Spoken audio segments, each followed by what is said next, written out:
Kaya bilin laban sa mga tauhan ng China Coast Guard. RH52 Eniel Parosa. Kami na Jel!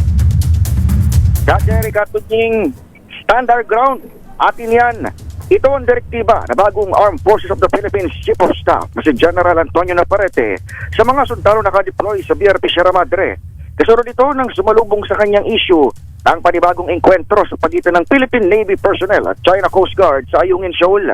Sa unang panayam ng media mula nang manumpa bilang ika-61 pinuno ng AFP, tiniyak ni Navarrete na handa ang mga Pinoy sa BRP Sierra Madre sa kanilang sinusunod na rules of engagement.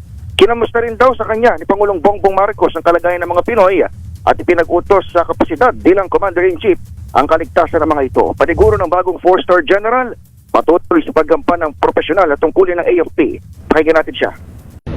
We have to stand our ground. Atin yan. Rest assured that we will also do our jobs. And I think they're ready for it. We have our rules of engagement also.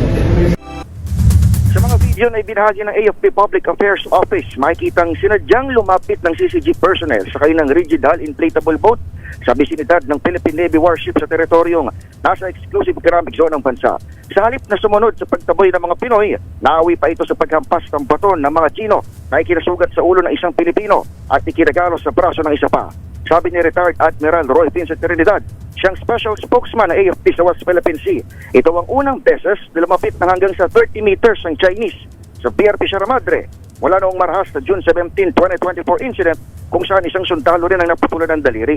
Indikasyon daw itong sadyang ng provoke ang mga Chino na napahiya at nabugbog daw sa information space buhat ng 2016 Arbitral Award Anniversary kamakailan at controversial na Batanes claim at AI monkey video.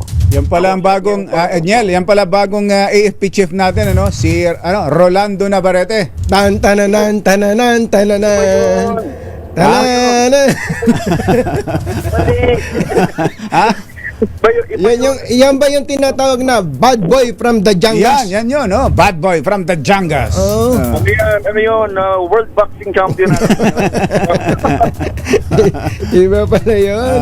Iba yun. Iba pala. Pero Navarrete. Navarrete. Oo, Navarrete. Malupit din sa syempre sa boxing bilang ranger. Matindi yan pagka ranger. Galing pa rin sa Philippine Army. May mga opinion kasi na Navy o Air Force leaders na ang ilagay dahil nga tayo nakatutok na sa territorial defense, pero Army pa rin ang namumuno ngayon sa AFP. Okay. Balik sa inyo, Jared Anthony. Thank you and